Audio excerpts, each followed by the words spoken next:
Huge thank you for joining us. Kevin is back. He's got huge news to share. I've been reading the legal paperwork he sent me pertaining to the case against Pope Leo. It is hard-hitting, graphic, stomach-sickening in parts of it, but he's laid it out legally with his witnesses. Absolutely mind-blowing. And you know, one of the most important points that he makes in the legal paperwork is that these people who are at the top of society, whether you're the Pope, whether you're a king, an emperor, whatever you are subject to the law just like the rest of us. And if you think you are above the law, Kevin is going to come and get you, folks. So I'll hand it over to Kevin right now, just so he can pick up on that. But we're going to be talking about Epstein, Prince Andrew. There's a lot to go over tonight. Hi, Shaun. All right, Kevin. Yeah, thank you for coming back. It's great to be back, especially right now. What I'm going to talk about today is a report. It just came out from the International Common Law Court of Justice. Now, as folks know from previous interviews, the court convened in the summer to look into new evidence against the present Pope Leo, Robert Prevost, but also his accomplices. And the further we dug on this, the more tunnels we discovered. And what's incredible is we now have 10 eyewitnesses who've come forward, and their evidence is in this report we're going to talk about today. 5 of these people are survivors of this Ninth Circle cult. And in other words, they were used in the ceremonies, kept alive after for different reasons.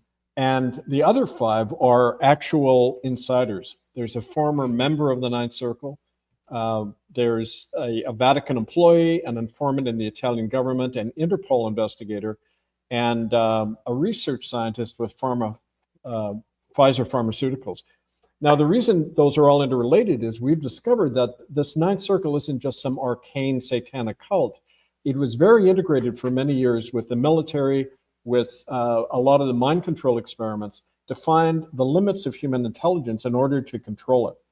But there's more than that going on. There's actual soul captivation. And we're going to get into this. We have a map of the grotto beneath the Vatican. It's showing a thing called the Tomb of Lucifer, where all these things take place. The term Ninth Circle, in the Latin translation, it's nonus perfidia. Now, in Latin, that means not the Ninth Circle, it means the ninth betrayal. And by betrayal, they're talking about to go down through hell, you keep sacrificing or betraying the things that make us human. You know, like love, people know about, so-called 9 sins, greed, gluttony, lust, all that stuff. But the lowest circle of hell has to do with if you betrayed a sacred trust, like the trust of a child, or the integrity of your own soul. That is to be sacrificed in order to gain ultimate power. And that's the meaning behind these rituals where children are systematically tortured and cannibalized after they're done away with. So let me just give a little brief overview. And for folks who are watching, don't forget, this report is now posted online, murderbydecree.com, under ITCCS updates. You'll see, if you go to that interim report of the special prosecutor. So please read along and look at some of these images and the evidence we're going to be talking about. The case had to do with 2 aspects. First of all, the guilt of Pope Leo himself, Robert Prevost. And then out of that, all of his accomplices. And we're talking people like King Charles now, Charles Arthur Windsor, Prince Andrew Albert Windsor, archbishops like Timothy Dolan, who's a good friend of Donald Trump's. Trump himself is mentioned in this adjudication as being a participant in some of these activities. Top cardinals like Pietro Parolin, Bernard Marx, Jeffrey Epstein was a participant in these things, along with other officials of the church. And we mentioned Big Pharma because they were using the ceremonies as a way to test out various drugs. And they were, again, part of this whole military use of the Ninth Circle rituals. Let me start with, that first image you have of the present Pope Robert Prevost as a newly ordained member of the Augustinian Order meeting John Paul II.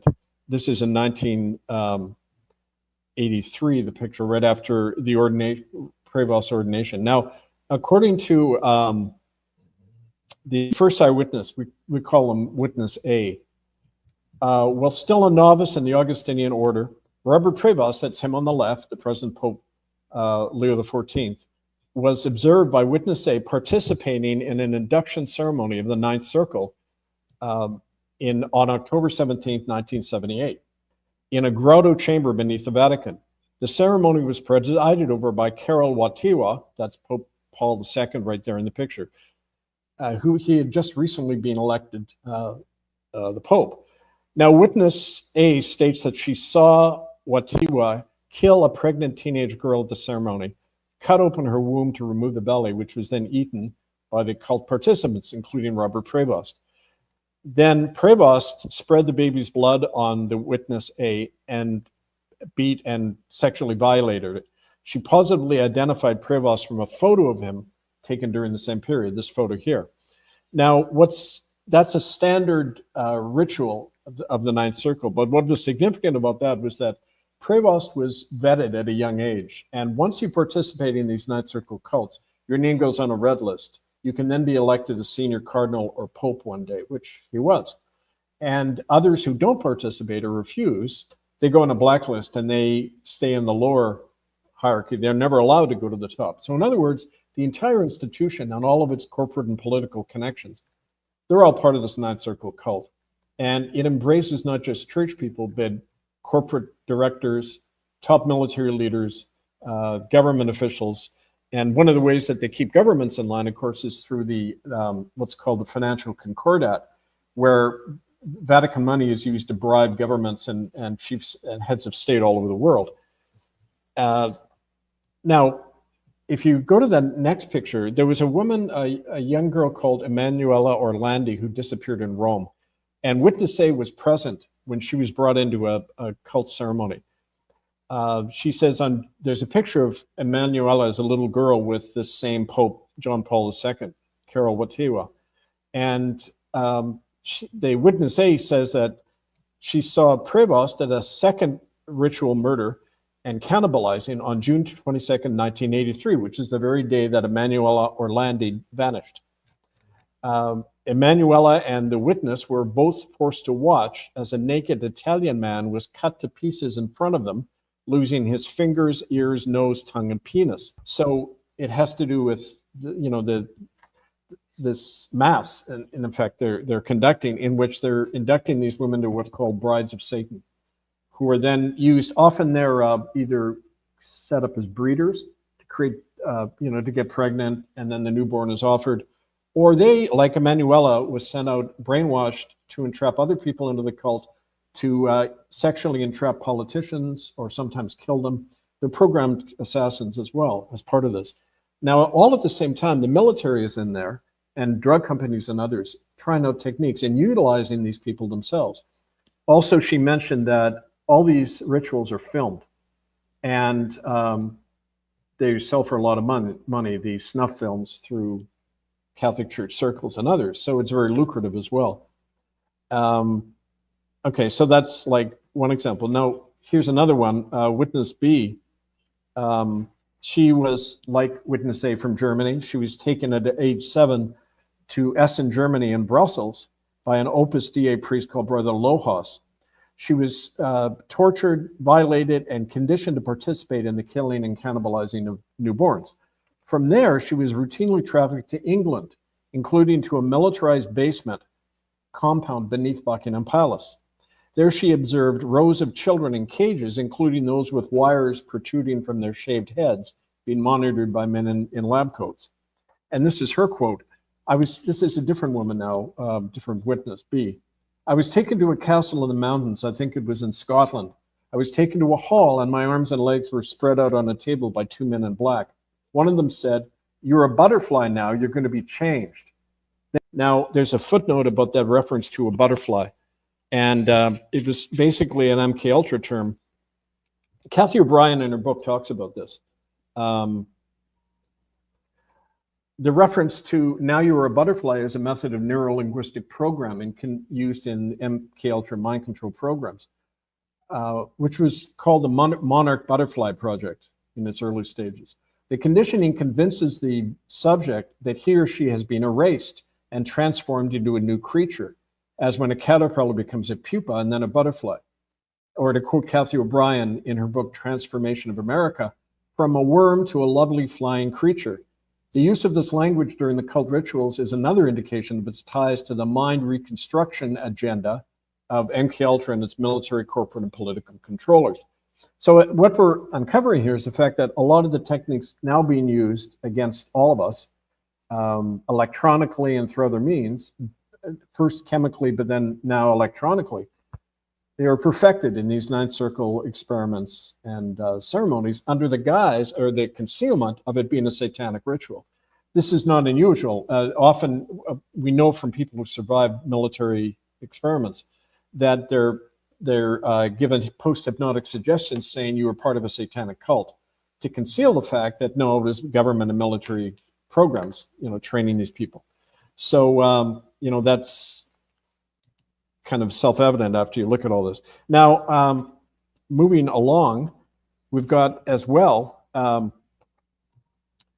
witness. Let me get on to witness C. And I mixed up my papers here, so just give me a moment. Did you have any questions or anything? Feel free to jump in, Shaun, while I'm finding my stuff here. No, I'm just, the level of what you're saying, it's absolutely horrific. Yeah. And I'd just like to reiterate, for the viewers, we've got almost 2,000 watching live. And all of Kevin's links, books, you can support him, all in the description box below this video, folks. Lots more details, lots more information in his books. Many of the viewers have picked them up and they've really enjoyed them. So please check those out. Thanks, Shaun. I want to say, too, that the two of us who helped put together this report for the special prosecutor, myself and another man who's the administrator for the court, George Dufour, we're aware of the fact that we're treading on new ground here, and there's a lot of danger involved for ourselves and the cult witnesses, right? The people, the women who survived these things. So I want to just say to listeners, this knowledge gives us all a responsibility to do something about it. And we're going to talk about that later in the show. So please hang in there with us. Witness B also spent 10 years. Now, she was the one who was sent to Buckingham Palace and was taken up to Scotland. We just talked about the butterfly conditioning. She spent 10 years after that during the 1990s in Belgium, where she was used by the Ninth Circle to sexually blackmail politicians. And her cult handler included convicted child trafficker Michel Nehoul, who is an accomplice of, if you remember, Marc Dutroux in Belgium, the child killer, and Catholic Archbishop Reinhard Marx of Munich, who's still quite prominent in the church. But Witness B states that during the same period, in the spring of 1999, she was flown to New York City and used in a sadomasochistic sex orgy involving children at the high-rise apartment of guess who? Jeffrey Epstein. Eyewitness B said that both of them knew children were being violated and done away with at this Epstein party, spring of 1999 in Manhattan. Now, just a supplemental note on that, Trump's association with Epstein spans decades. Since the 1980s, he regularly socialized with Epstein, who described his, quote, long-standing and deep relationship with Donald. Epstein trafficked and violated a woman called Virginia Giuffre at Trump's Mar-a-Lago residence, where she worked there as a spa attendant. According to Second Circuit Court of Appeals documents filed in 2008. Now, this Virginia Giuffre was in the process of bringing this out when she suddenly died this year, April 24th. She was in a custody battle for her own children, and then she, quote, commits suicide. Now you're going to see the body count rise. It's going to be like the last scene in Hamlet by the end of this, because there'll be bodies all over the stage, all of them tied into Trump, including two bankers for Deutsche Bank, who died when the news began to break about their association. So anyway, that's more on that. But as part of that, let's talk about Witness C now.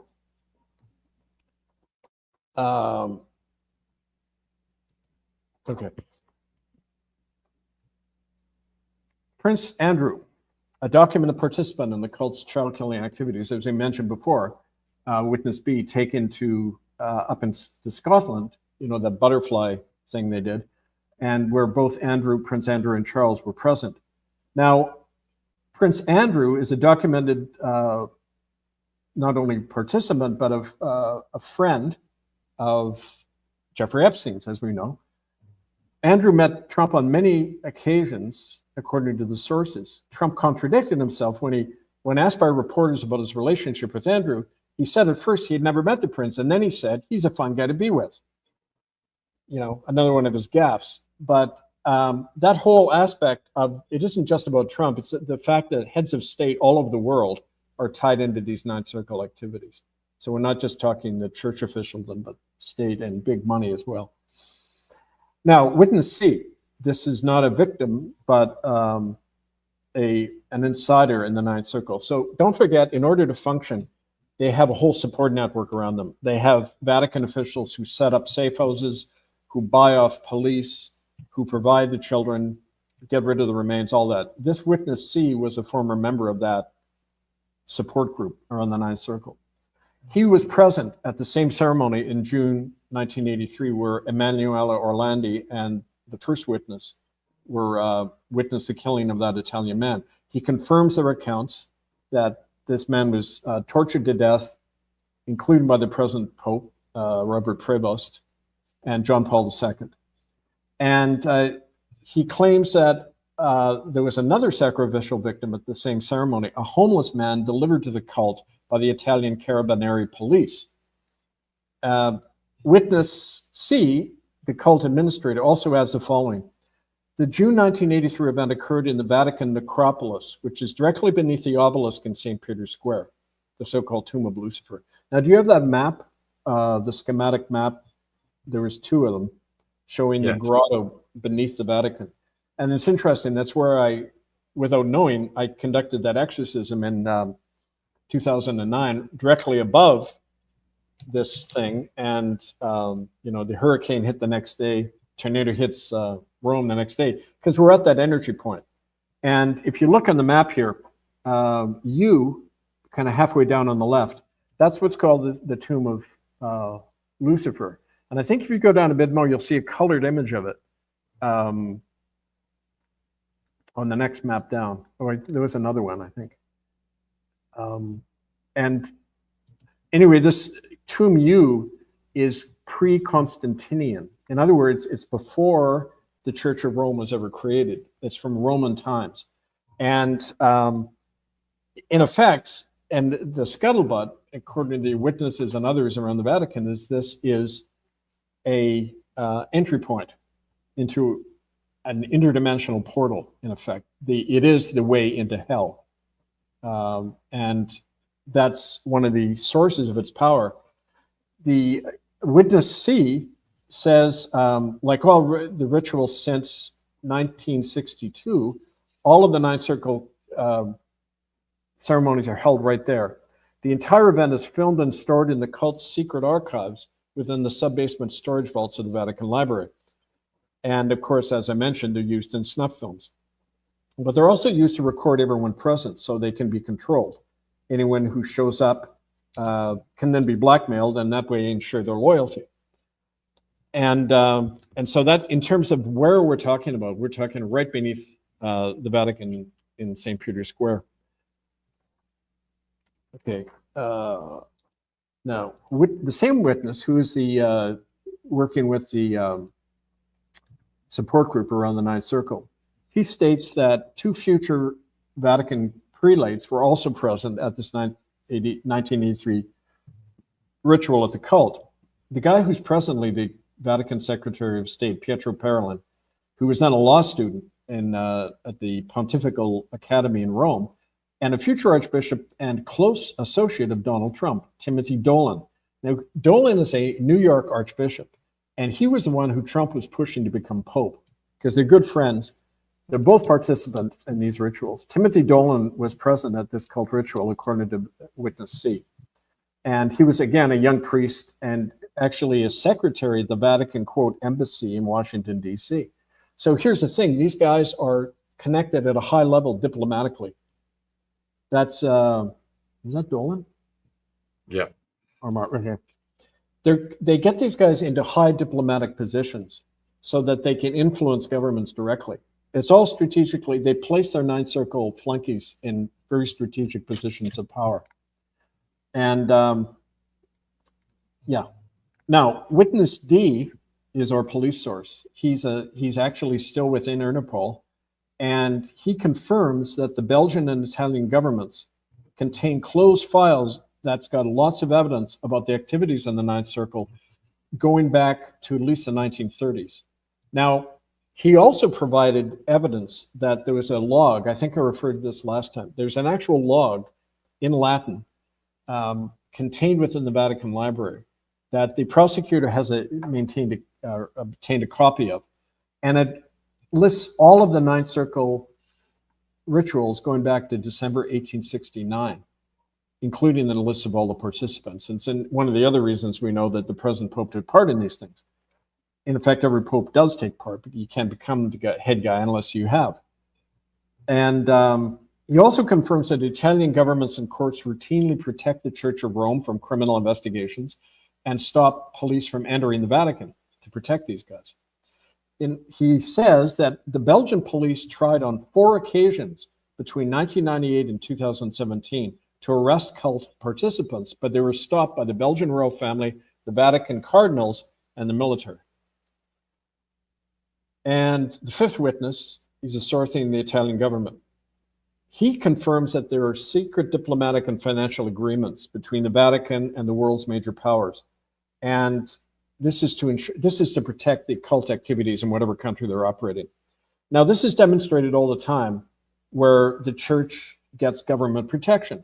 Like blatant example in Canada, where these churches, we prove they murdered over 60,000 children. Not one person's ever gone to jail for it. This is just the tip of the iceberg. And another example of that is recently in America, a Washington state government tried bringing in legislation that would require that the Catholic Church punish priests who harm children, right? In other words, have them included under the law like anybody else. The Trump Attorney General, Pam Bondi, has intervened in the case and blocked that action. And she did so after consulting the Vatican's papal nuncio in America, Cardinal Christophe Pierre of Haiti, who's a close associate of Pope Leo, Prevost.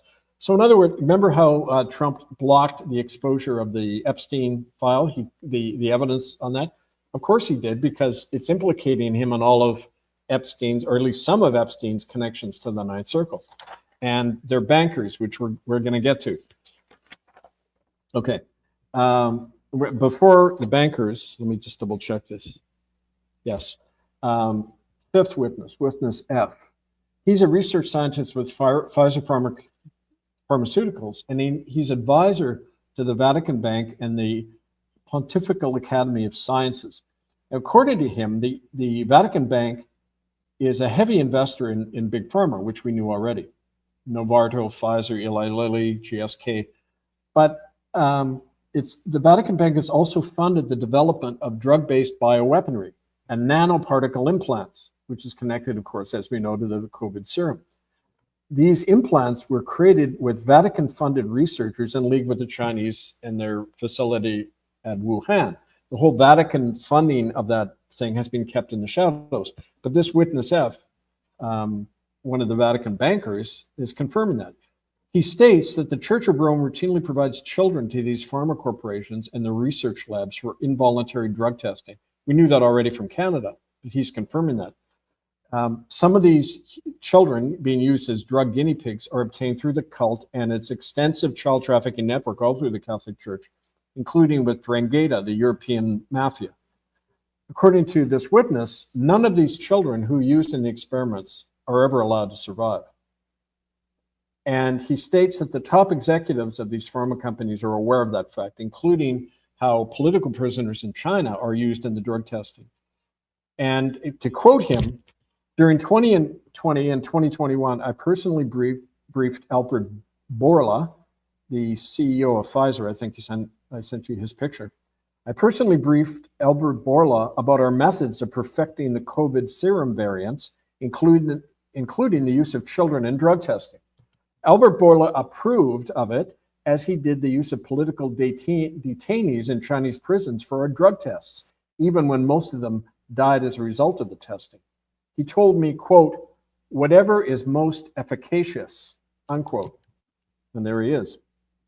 So again, here's the link. Like we knew with the work into exposing genocide in Canada, it always involves big money, the church, the state. It's that genocidal triangle still at work. Looks like a sweetheart, doesn't it?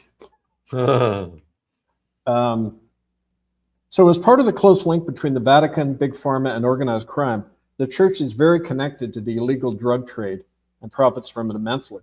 According to this same witness, clergy at every level of the Catholic Church traffic meth, cocaine, and heroin through the church's Mexican, Colombian, Asian drug cartels, and especially the present Pope, Robert Prevost, and his predecessor, Jorge Bergoglio, both of whom were Latin American in a sense. I mean, Prevost was born in America, but he did all his work in Peru.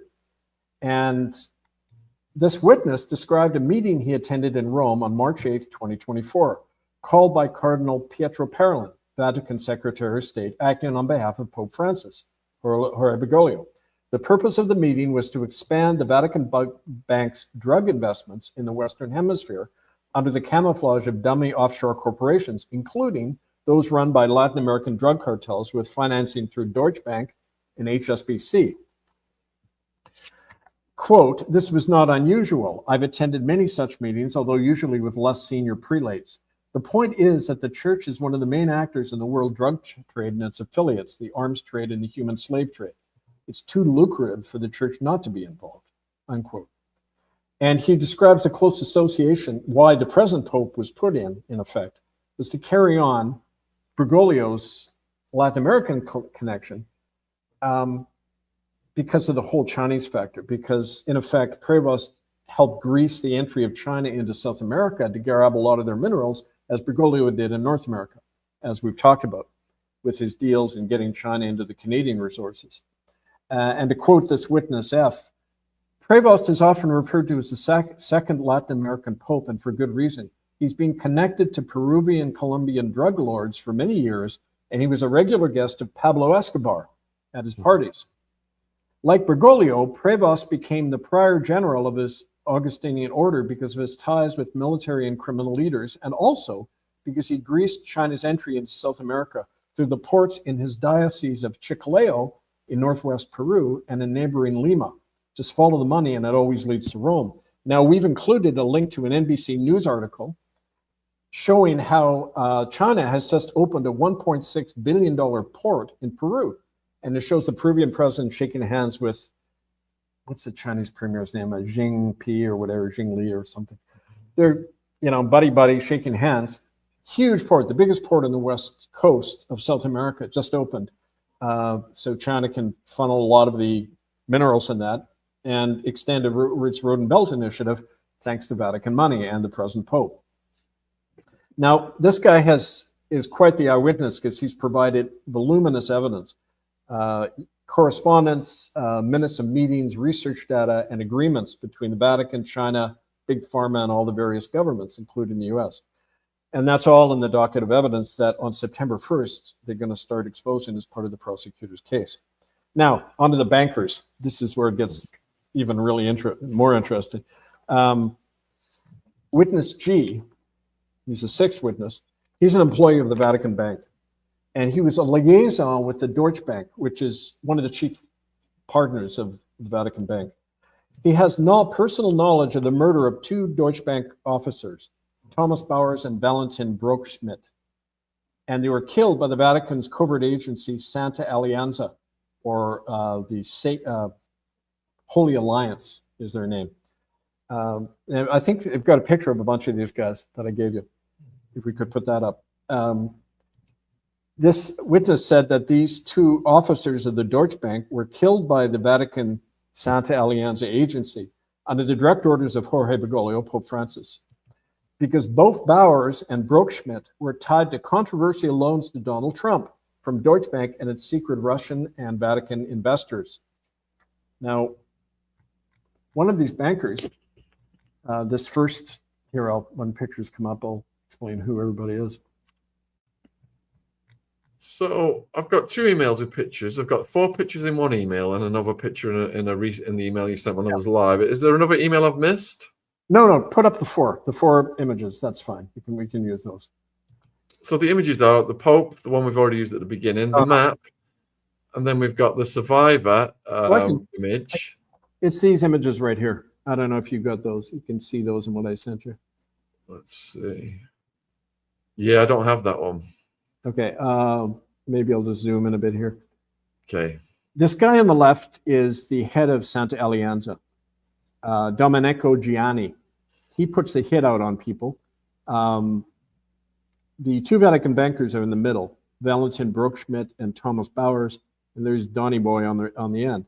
Now,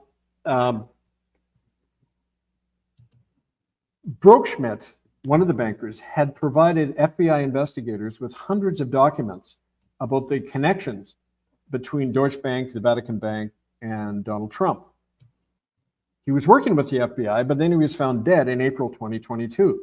The other man, Thomas Bowers, was a close friend of Trump and Epstein, who was also found dead in Malibu on November 19th, 2019, just 2 days before the story of his relationship with Trump and the Vatican Bank loans was about to go public. According to this witness, a Vatican Bank witness, Deutsche Bank has heavily underwritten the criminal operations of the church for many years. It's laundered billions of dollars for the Vatican and its mob associates, and also for Trump International and its Mexican drug cartel partners. Bowers was about to start talking to the feds about what he knew. Subsequently, I learned that Bowers and Brookschmidt had been killed by Santa Alianza assassins as ordered by their director, Domenico Gianni, a man who was personally answerable to Pope Francis and remains the sworn agent of Pope Leo. Now, one thing I should mention about that is on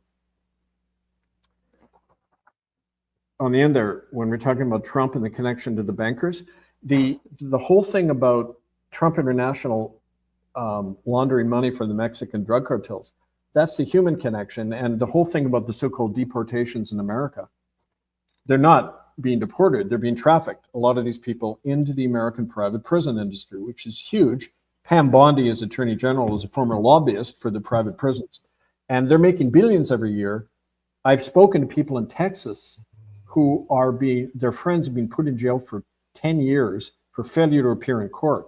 So the Attorney General is lowering the standard by which you can imprison people. You get thrown into prison for nothing these days, including just for being an immigrant, even if you have your papers.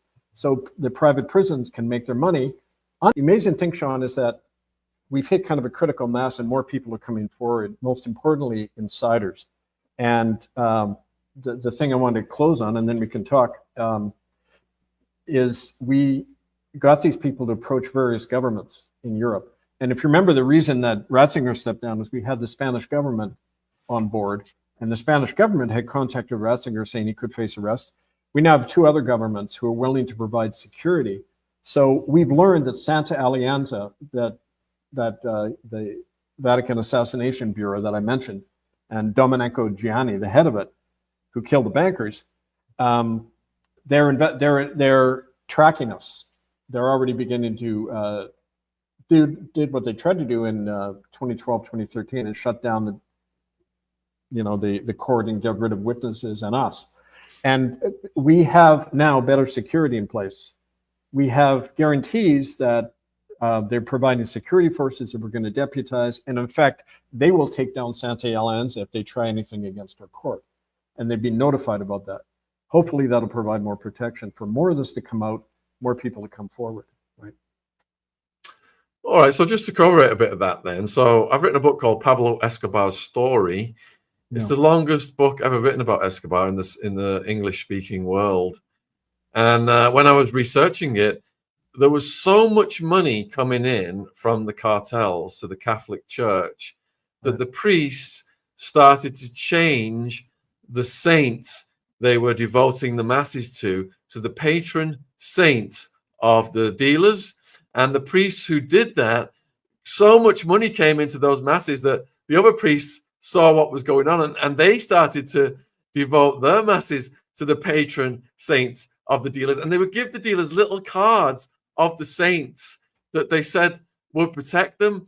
And before they went out and did the hits, the hitmen, they'd go to the church they say the prayers, they get the card, and they think that would, you know, that God had their back, and it was all just one big financial money go around, like you're talking about, Kevin.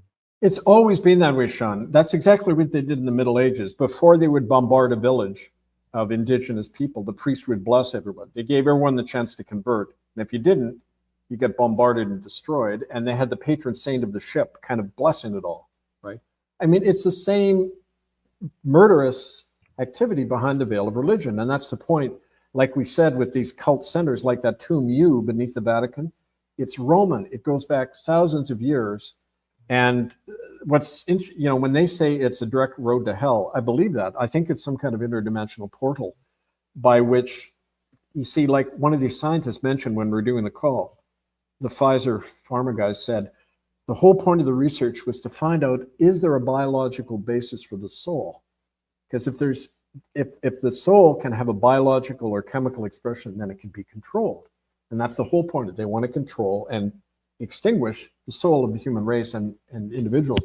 Now that's, you know, it's all wrapped up, all of this stuff. And part of that is getting people so brainwashed that they're doing murder and thinking it's God's will, which of course is an old religious practice, but you're describing one aspect of it, right?